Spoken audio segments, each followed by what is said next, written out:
Hello friends, तो आज हम लोग क्लास 8 का चैप्टर 6 कंबशन एंड फ्लेम करने वाले हैं। बहुत इंटरेस्टिंग और बहुत इजी चैप्टर है।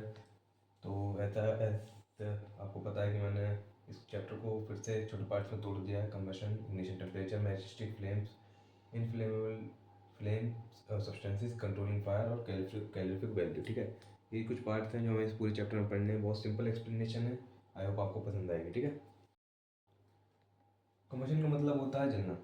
बेसिकली जब भी ऑक्सीजन की हेल्प से किसी भी सब्सटेंस में फायर होती है, बर्निंग होती है,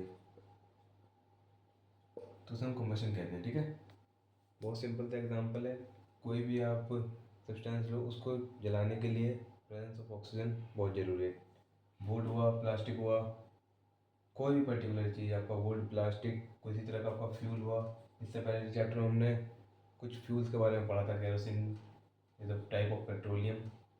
ठीक है, पेट्रोल, डीजल, ये कुछ फ्यूल्स हमने इससे पहले चैप्टर में डिस्कस किए थे। तो ये इन फ्यूल्स को बर्न करने के लिए प्रेजेंस ऑफ ऑक्सीजन बहुत ज़रूरी है। ठीक, इसके बाद हम लोग अगर इग्निशन टेम्परेचर के बारे में बात करें तो इग्निशन टेम्परेचर क्या होता है। इग्निशन टेम्परेचर वो टेम्परेचर है किसी भी सब्सटेंस का जो कि मिनिमम टेम्परेचर होता है उसका, उसके फायर पकड़ने के लिए, उसको आग पकड़ने के लिए। ठीक है, लोएस्ट टेम्परेचर आप कह सकते हो, लोएस्ट। लाइक मेरा ये जो बोर्ड है, ये मेरा वाइट बोर्ड है। अगर मैं इसको जलाऊंगा तो जल्दी इसमें फायर नहीं पकड़ेगा। But on the other hand मैं कोई प्लास्टिक बोर्ड इसी साइज़ का या फिर एक कार्डबोर्ड बोर्ड इसी साइज़ का, उसमें मैं फायर लगाता हूँ या फिर आग लगाता हूँ तो वो इजीली आग पकड़ लेगी इससे जल्दी। तो इसका इग्निशन टेम्परेचर हाई है, उसका इग्निशन टेम्परेचर लो है। ठीक है, बेसिकली।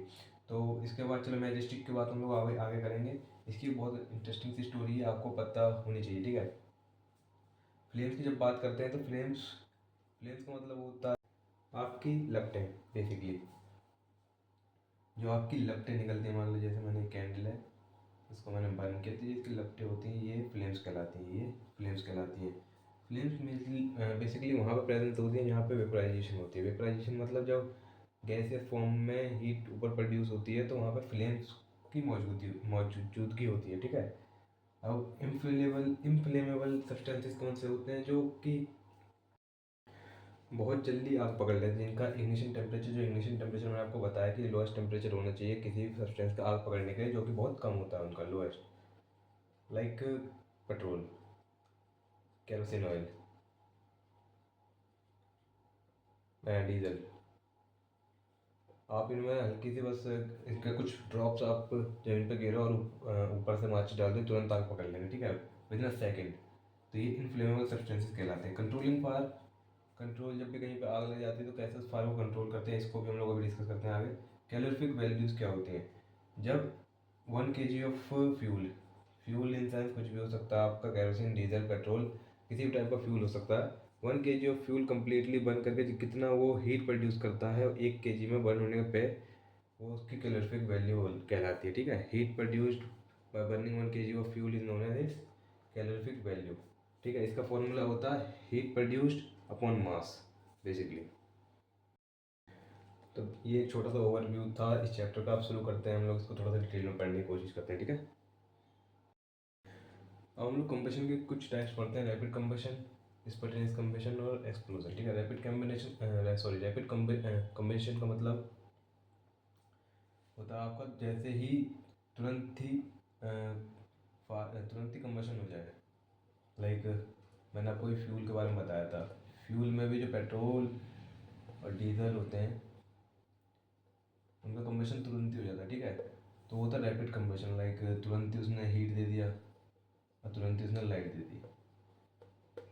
अब आते हैं स्पॉन्टेनियस कंबशन पे। स्पॉन्टेनियस कंबशन का मतलब हो गया आपका कि जब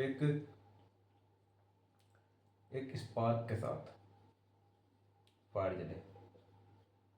लाइक इसमें ऐसा नहीं है कि आप उसमें माचिस डालोगे या फिर ऐसे फ्यूल में तुरंत उसमें आग लग जाएगी। इसमें थोड़ा सा हल्का सा टाइम लगता है, लेकिन एक स्पार्क के साथ, एक ब्रस्ट के साथ एक कंबशन होता है। ठीक है, लाइक आप मैजिस्टिक का ले लो एग्जाम्पल। बहुत सॉफ्ट प्रोसेस नहीं है, उसको आपको रब करना होता है, रब के बाद वो जलती है। ठीक, अब आता है एक्सप्लोजन पे। एक्सप्लोजन का मतलब बेसिकली अब क्रैकर जो होते हैं, जो कि सीधा ब्रस्ट होते हैं, सिर्फ साउंड देते हैं हल्की सी हीट, हल्का सा लाइट देंगे and excessive amount of heat देते हैं, ठीक। तो वो होते हैं आपके क्रैकर्स में होता है एक्सप्लोजन। मोस्टली क्रैकर्स सिलेंडर्स में हो जाता है, बड़े बड़े जो सिलेंडर्स होते हैं उनमें एक्सप्लोजन हो जाता है, तो वो केमिकल रिएक्शन की वजह से वो एक्सप्लोजन हो जाता है। तो मैंने आपसे बताया था कि मैजिस्टिक के बारे में आपको बताने वाला हूँ। तो मैजिस्टिक एनसीईआरटी की खास बात ये है कि वो आपको छोटी छोटी चीज़ें बताती है। मैजिस्टिक्स में इसमें बताया कि जो हमारी, ये मान लीजिए तिल्ली है, ठीक है, लकड़ी की एक तिल्ली है, इसके बारे में हमें दे रखा है कि बनती किससे है। तो ये बनती है एंटीमनी ट्राई सल्फाइड। मैं कहीं बाहर से नहीं पढ़ा हूँ, आपके एनसीईआरटी में येलो बॉक्स में लिखा हुआ है, ठीक है। एंटीमनी ट्राई सल्फाइड से इसके जो ऊपर का जो लेयर बना हुआ होता है, जो थोड़ा सा ब्राउनिश टाइप का होता है, ठीक। इसके साथ होता है इसमें वाइट फोस्फोरस और पोटेशियम क्लोरेट।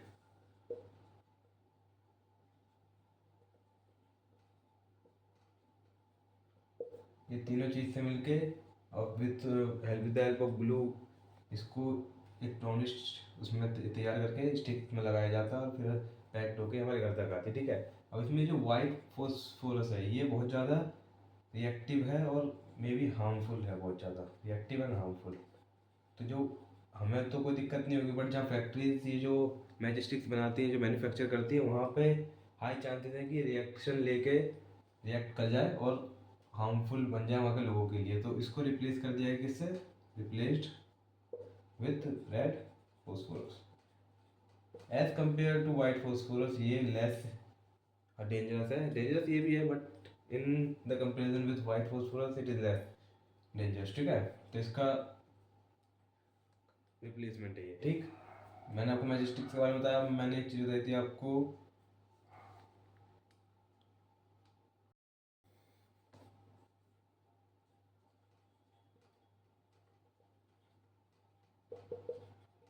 फायर को हम लोग कैसे कंट्रोल कर सकते हैं। देखो, फायर कंट्रोल करने के तरीके बहुत सारे हैं।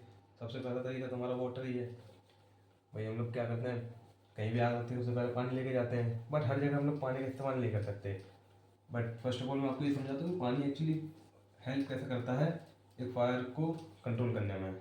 आग लगी हुई है, जब हम वाटर H2O का इस्तेमाल करते हैं तो एक्चुअली ये वेपर बबल बना देता है,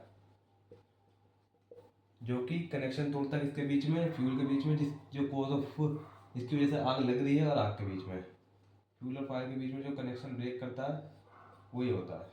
तो जो वाटर की वजह से जो H2O की वजह से वेपराइजेशन होती है वहाँ पर, उसकी वजह से ही ये फायर कंट्रोल हो पाती है। But when it's come to electric fire the fire caused by the electricity. अब electricity is the good conductor of water is the good conductor of electricity, ठीक है।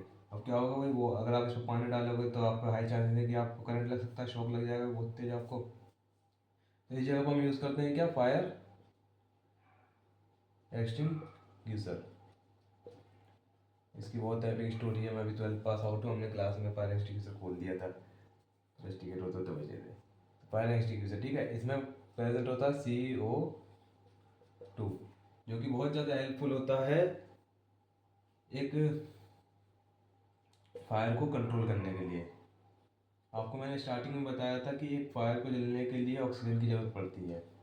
CO2 क्या करता है, सप्लाई कट कर देता है ऑक्सीजन की फायर के साथ। फायर एक्सटिंग्विशर एक, उसको CO2 एक लिक्विड फॉर्म में रखा जाता है कंप्रेस करके, जैसे CNG को रखा जाता है हमारी गाड़ी को रन करने के लिए, वैसे CO2 को रखा जाता है फायर को कंट्रोल करने के लिए हाईली कंप्रेस्ड सिलेंडर्स के अंदर, ठीक है। इसका काम क्या होता है, ऑक्सीजन और फायर के बीच की सप्लाई को तोड़ना, उसको कट ऑफ करना, ठीक है। और जब बात आती है कि कभी भी कोई भी कॉज ऑफ फायर अगर ऑयल से रिलेटेड है, तब भी हम वाटर का इस्तेमाल नहीं करते। क्यों? क्योंकि हमने पहले पिछले चैप्टर में पढ़ा था कि oil and gas are lighter than water. Gas और ऑयल दोनों चीज़ वाटर से हल्की हैं, तो अगर हम वाटर का इस्तेमाल करेंगे तो वो तो ऊपर ही आ जाएंगे। इस केस में हम किसका इस्तेमाल करते हैं, फायर एक्सटिंग्विशर का, ठीक है। कोई भी ऐसी सब्सटेंस जो कि एक फायर के बीच में CO2 की बाउंड्री लिया है, तो वो बहुत अच्छा फायर एक्सटिंग्विशर का वर्क कर सकता है, ठीक है। पूरा चैप्टर इसी के इधर उधर है, आपको ये चीज़ें समझ में आ जाएगी तो पूरा चैप्टर समझ में आ जाएगा, बहुत ईजी एक्सप्लेनेशन है। ठीक है, अब लास्ट में हमें कुछ इंपॉर्टेंट पॉइंट्स हैं, इंपॉर्टेंट पॉइंट्स एनवायरमेंटल उसके लिए, लाइक फॉरेस्ट फायर आपने सुना होगा,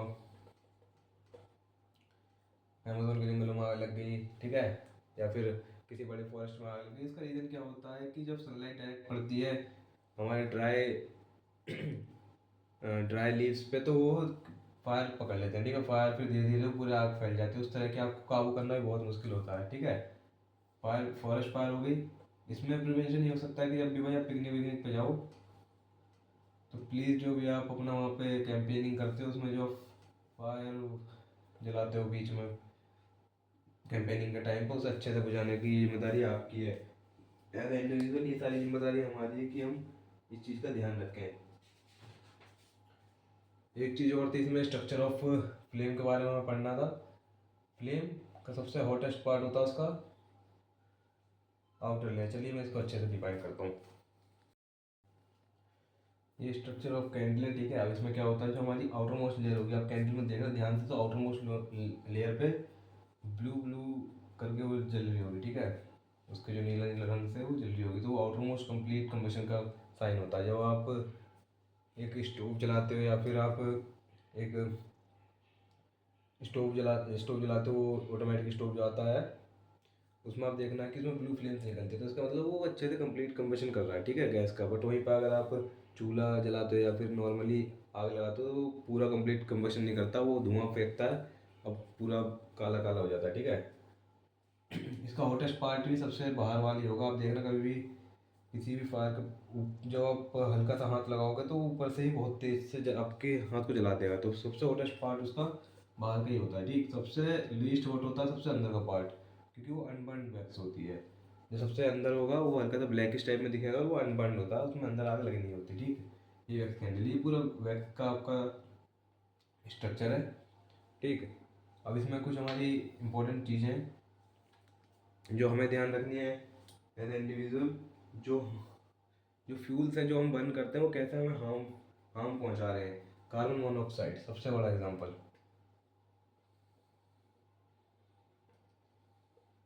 जितना भी हम फ्यूल बर्न कर रहे हैं वो सब ये कार्बन मोनोऑक्साइड छोड़ता है, ठीक है। जो हमारी पेट्रोल गाड़ी होती है, डीजल जो पेट्रोल गाड़ी होती हैं, वो उनकी जो साइलेंसर से धुआं निकलता है वो कार्बन मोनोऑक्साइड ही होता है, ठीक है। इसकी वजह से क्या होता है कि हमें सांस लेने में सांस लेने में दिक्कत होती है, और ये जब ऊपर जाता है तो क्लाउड से पहले एक लेयर ऑफ गैस बना देता है जो कि एसिडिक नेचर होती है, ठीक है। और वो इतनी हार्मफुल होती है कि रेन के टाइम पे वो हमारे रेन के साथ ही नीचे आती है, तो उसे हम एसिड रेन बोल देते हैं। और इसका रीज़न यही है कि जितने फ्यूल्स बर्निंग हो रही है, जितने फैक्ट्री जो पोल्यूटेंट फैला रही हैं, जितने पोल्यूशन वो फैला रही हैं, उसकी वजह से एसिड रेन होती है। Global warming second big example.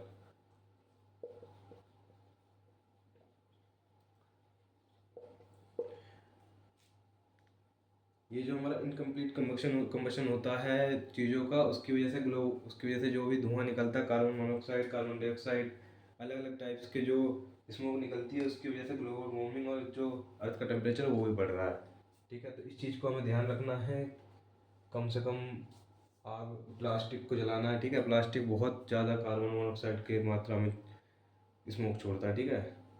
ये पूरे इस चैप्टर का एक्सप्लेनेशन था। आई होप आपको पसंद आया। Thank you.